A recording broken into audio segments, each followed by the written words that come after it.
చైనాలో ఒకేసారి 100 కార్లు ఢీకొట్టుకున్నాయి. చైనాలోని సుజౌ నగరంలోని ఎక్స్ప్రెస్ హైవేలో 100కు పైగా కార్లు ఒకదానికొకటి ఢీకొన్న ఘటన చోటు చేసుకుంది. ఉష్ణోగ్రతలు పడిపోవడంతో రోడ్డు ప్రయాణాలకు ఇబ్బందికరంగా మారినట్టు తెలుస్తుంది. ఈ ఘటనలో ఎలాంటి ప్రాణ నష్టం జరగలేదు, కానీ కార్లన్నీ నుజ్జునుజ్జయ్యాయి. ఈ రోడ్డుపై అస్తవ్యస్తంగా పడి ఉన్న కార్ల దృశ్యం చూసి నెటిజన్లు షాక్ అవుతున్నారు.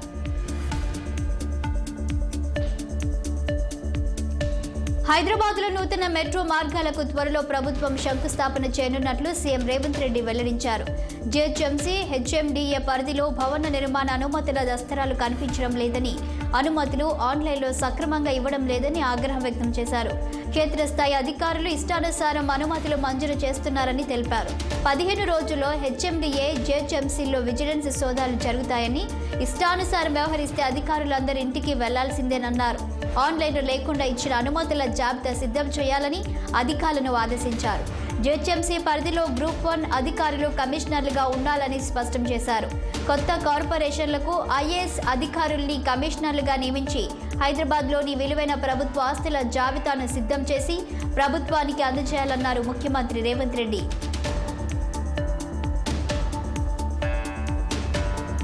ఏపీలో సార్వత్రిక ఎన్నికల్లో పోటీ చేసే అభ్యర్థుల జాబితాను టీడీపీ, జనసేన ఉమ్మడిగా విడుదల చేయనున్నట్లు తెలుస్తుంది. మాఘ పౌర్ణమి మంచి రోజు కావడంతో మొదటి విడత అభ్యర్థుల పేర్లు వెల్లడించాలని చంద్రబాబు, పవన్ కళ్యాణ్ నిర్ణయించినట్లు పార్టీ వర్గాలు తెలిపాయి. ఈ మేరకు తెలుగుదేశం నుంచి 50 నుంచి 52 మందిని, జనసేన తరపున 15 మంది జాబితాలను రెండు పార్టీల అధినేతలు విడుదల చేయడానికి సిద్ధంగా ఉన్నారు.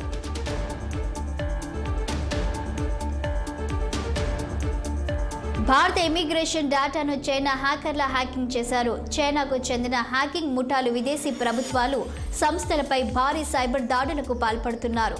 భారత్తో సహా పలు దేశాల నుంచి కీలక సమాచారాన్ని సేకరించినట్లు వార్తలు రావడం తీవ్ర కలకలం రేపుతోంది.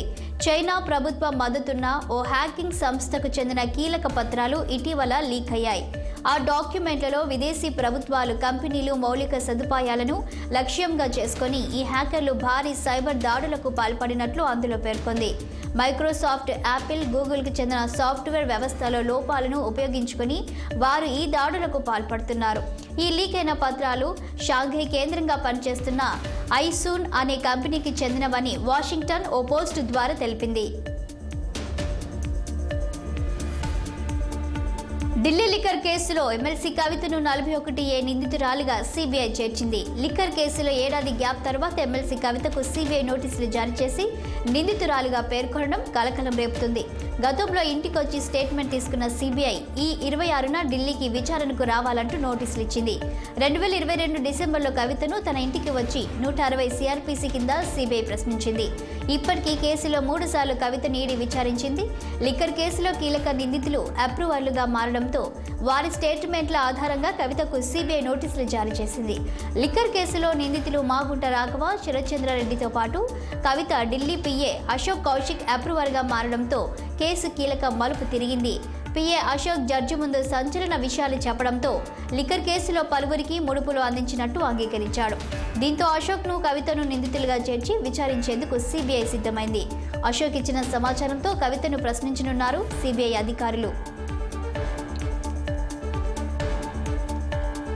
4 రోజులుగా వైభవంగా జరుగుతున్న మేడారం మహాజాతర చివరి అంకానికి చేరుకుంది. నేడు అమ్మల వన ప్రవేశంతో జాతర ముగుస్తుంది. ఈ సాయంత్రం పూజారులు గద్దెల వద్దకు వచ్చి సంప్రదాయ పూజలు నిర్వహిస్తారు. అనంతరం వనదేవతల వన ప్రవేశం మొదలవుతుంది. సమ్మక్కను, చిలకలగుట్టకు, సారలమ్మను కన్నెపల్లి ఆలయానికి, పగడిద్ద రాజును మహబూబాబాద్ జిల్లా గంగారం మండలం పూనుగడ్లకు, గోవిందరాజును ఏటూరు నాగారం మండలం కొండాయి గ్రామానికి పూజారులు ఊరేగింపుగా తీసుకెళ్తారు. ఈ ప్రక్రియతో జాతర ముగుస్తుంది. ఈ క్రమంలో మేడారానికి భక్తులు పోటెత్తుతున్నారు. వనదేవతలను దర్శించుకునేందుకు భక్తజనం క్యూలైన్లలో బారులు తీరుతున్నారు. గద్దెల పరిసరాలన్నీ కిక్కిరిసిపోతున్నాయి. 3 రోజుల మేడారానికి రాలని భక్తులు చివరి రోజైన వచ్చి దర్శనాలు చేసుకోవాలని విచ్చేస్తున్నారు. తల్లుల వన ప్రవేశం సమయంలో కొంతసేపు దర్శనాలను నిలిపివేసినా మళ్లీ యథాతథంగా దర్శనాలు జరుగుతున్నాయి. 2 నెలలకోసారి అమ్మవార్లను దర్శించుకోవడంపై భక్తులు ఆనందం వ్యక్తం చేస్తున్నారు. ఆలయ పరిసర ప్రాంతాలు రద్దీగా ఉన్నా దర్శనం మాత్రం బాగా జరుగుతుందని భక్తులు హర్షం వ్యక్తం చేస్తున్నారు. మోదీ ప్రభుత్వంపై ఇప్పటివరకు ఎలాంటి ఆరోపణలు రాలేదని బీజేపీ నేత కిషన్ రెడ్డి అన్నారు. కాంగ్రెస్ పాలనలో రిమోట్ కంట్రోల్ ఉంటుందని ఆరోపించారు. కాంగ్రెస్ హయాంలో మన్మోహన్ ప్రధానిగా ఉండి సోనియా చెప్పిందే చేసేది, కానీ బీజేపీ ప్రభుత్వం అలా కాదు. ఒకరికి తలొగ్గదన్నారు. గతంలో ఉగ్రవాద బెడద ఉండేది, కానీ మోదీ వచ్చాక ఉగ్రవాదాన్ని అణిచివేశారని తెలిపారు. మన సైనికులను చంపిన పాకిస్తాన్ ఉగ్రవాదులను ఏరిపారేశామన్నారు. ఈ ప్రపంచంలో పాకిస్తాన్ ఏకాకి చేశామన్నారు. ఈరోజు పేదవాడికి అండగా నిలిచింది బీజేపీ ప్రభుత్వం మాత్రమే అన్నారు. బీజేపీ ప్రభుత్వ పాలనలో దేశం అన్ని విధాల అభివృద్ధి సాధించిందన్నారు.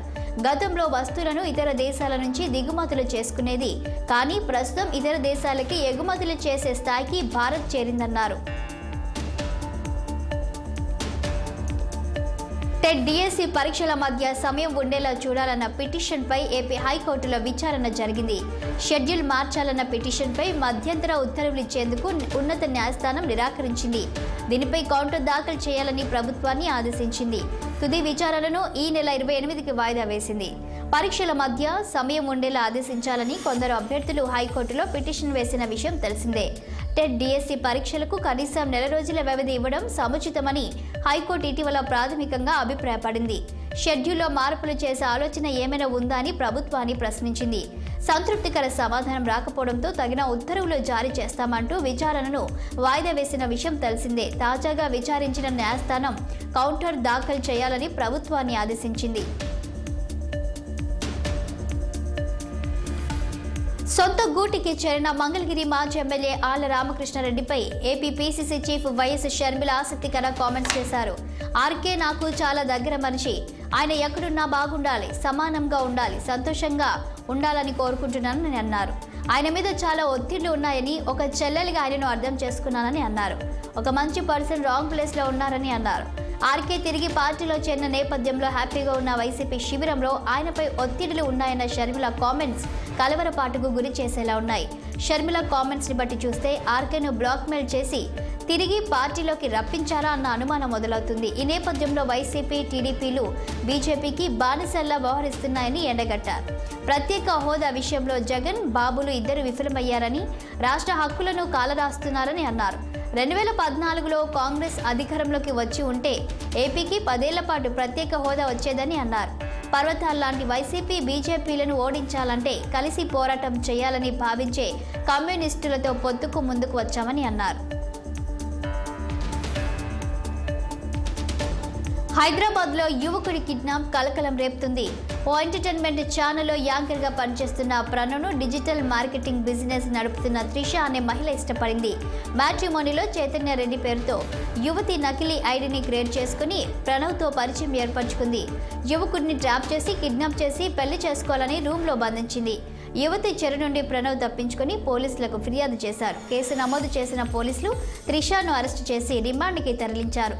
పరారీలో ఉన్న మరో 4 కోసం పోలీసులు గాలిస్తున్నారు. మ్యాట్రిమోనీలో నకిలీ ఐడి క్రియేట్ చేసిన వ్యక్తికి యాంకర్ ప్రణవ్కు ఎలాంటి సంబంధం లేదని పోలీసులు తెలిపారు. ప్రపంచ పర్యాటక కేంద్రమైన నాగార్జున సాగర్ జలాశయంలో నీటి కుక్కలు సందడి చేస్తున్నాయి. అటు భూమి మీద, ఇటు నీటిలో ఉండగలిగే ఉభయచరాల్లో నీటి కుక్కలు కూడా ఒకటి.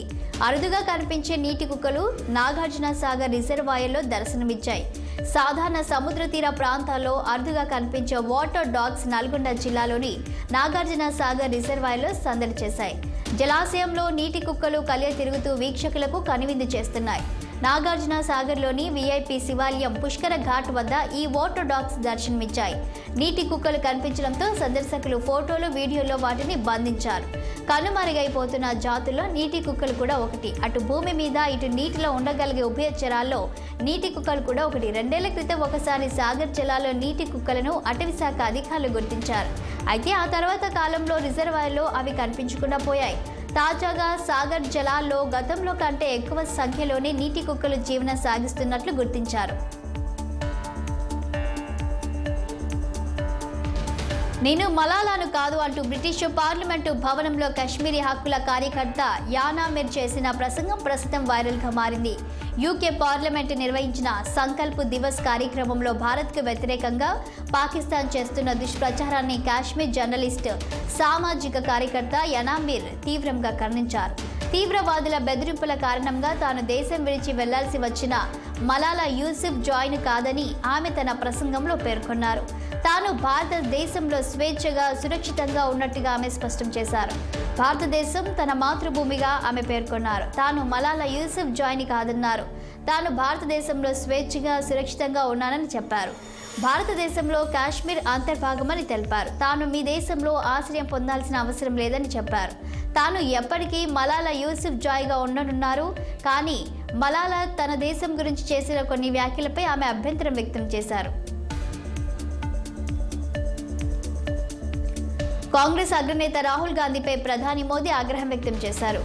వారణాసిలో మద్యం తాగి రోడ్డుపై పడి ఉన్న వారిని చూశానంటూ రాహుల్ చేసిన వ్యాఖ్యల నేపథ్యంలో ప్రధాని నుంచి స్పందన వచ్చింది. ఈ మేరకు ఆయన తన నియోజకవర్గ ప్రజలను ఉద్దేశించి ప్రసంగించారు. మతి స్థిమితం కోల్పోయిన వారు వారణాసిలోని తన పిల్లల్ని తాగుబోతులు అంటారని, అసలు అదేం భాష, మోదీని దుర్భాషలాడుతూ 2 దశాబ్దాలు గడిపారని ఎద్దేవా చేశారు. ఇప్పుడు ఉత్తరప్రదేశ్ యువతపై తమ చిరాకును వెళ్లగక్కుతున్నారని, యూపీ యువత లక్ష్యంగా ఇండియా కూటమి చేసిన అవమానాన్ని ఎప్పటికీ మర్చిపోమన్నారు. కాంగ్రెస్ ఒక కుటుంబం ఎదుగుదల కోసమే పాటుపడుతుందన్నారు. అలాగే ఓటు బ్యాంకును దాటి ఆలోచించదు. రామ మందిర నిర్మాణం జరుగుతుందని ఆ పార్టీ అసలు ఊహించలేదని పేర్కొన్నారు. కాశీ, అయోధ్యలో వస్తున్న మార్పు ఇండియా కూటమి అశాంతికి కారణమని విమర్శించారు. అలాగే ఇండియా కూటమి జిత్తులు వారణాసిలో పనిచేయవని దుయ్యబట్టారు. రాహుల్ పేరు ప్రస్తావించకుండానే విమర్శలు చేశారు ప్రధాని మోదీ. రాష్ట్ర ప్రభుత్వాలు అమలు చేసే సంక్షేమ పథకాల అమలుపై సుప్రీంకోర్టు కీలక వ్యాఖ్యలు చేసింది. కమ్యూనిటీ కిచెన్ల ఏర్పాటుపై ఓ పథకాన్ని రూపొందించాలని కోరుతూ దాఖలైన పిల్పై న్యాయమూర్తులు జస్టిస్ బేలా ఎం త్రివేది, జస్టిస్ పంకజ్ మిథాలాల్తో కూడిన ధర్మాసనం విచారించింది. జాతీయ ఆహార భద్రత చట్టం, ఇతర సంక్షేమ పథకాలను కేంద్రం, రాష్ట్రాలు అమలు చేస్తున్నాయని చెప్పిన ధర్మాసనం కమ్యూనిటీ కిచెన్లు ఏర్పాటు చేయడానికి ఎలాంటి ఆదేశాలు ఇవ్వలేమని స్పష్టం చేసింది. ప్రభుత్వ విధానపర నిర్ణయాలను పరిశీలించడంలో న్యాయ పరిధి చాలా పరిమితంగా ఉంది. ఏదైనా పథకం బాగుంది, బాగోలేదు అని చెప్పే అధికారం కోర్టుకు లేదు. ప్రభుత్వం తీసుకొచ్చిన పాలసీ ఖచ్చితత్వం, అనుకూలత, సముచితను పరిశీలించలేం. అదేవిధంగా నిర్దిష్ట విధానాన్ని లేదా పథకాన్ని అమలు చేయాలని రాష్ట్రాలను ఆదేశించలేమని పేర్కొంది. ఎన్ఎఫ్ఎస్ఐ లక్ష్యాన్ని సాధించడానికి కమ్యూనిటీ కిచెన్ల ఏర్పాటు అనే భావన రాష్ట్రాల ముందు ఉన్న ఉత్తమమైన మార్గమా అనే విషయాన్ని కూడా పరిశీలించలేం. బదులుగా వేరే సంక్షేమ పథకాలు అమలు చేయాలని సూచనలు ఇస్తామని ధర్మాసనం వ్యాఖ్యానించింది. కేంద్ర హోంశాఖ మంత్రి అమిత్ షాను హత్య కేసులో నిందితుడిగా ఆరోపిస్తూ కాంగ్రెస్ అగ్రనేత రాహుల్ గాంధీ చేసిన వ్యాఖ్యలు దుమారం రేపిన విషయం విదితమే. ఈ వ్యాఖ్యలకు వ్యతిరేకంగా జార్ఖండ్లో కేసు నమోదు కాగా దాన్ని కొట్టివేయాలంటూ రాహుల్ అక్కడే హైకోర్టును ఆశ్రయించారు. ఆయన పిటిషన్పై విచారించిన జార్ఖండ్ హైకోర్టు ఇవాళ కీలక తీర్పునిచ్చింది.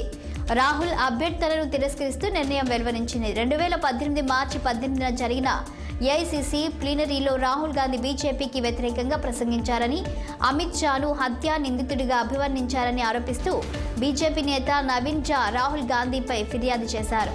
లోయర్ కోర్టులో పిటిషన్ దాఖలు చేయగా తర్వాత దాన్ని జార్ఖండ్ హైకోర్టుకు తరలించారు. ఈ ఘటనలో రాహుల్పై డిఫమేషన్ కేసు నమోదు చేశారు జస్టిస్ అముజానాథ్. ఈ కేసును విచారించగా రాహుల్ తరపున న్యాయవాది పీయూష్ చిత్రేష్, దీపంకర్ రాయ్లు వాదించారు. ఫిబ్రవరి 16న రాహుల్ రాసిన లేఖను కోర్టులో సమర్పించారు.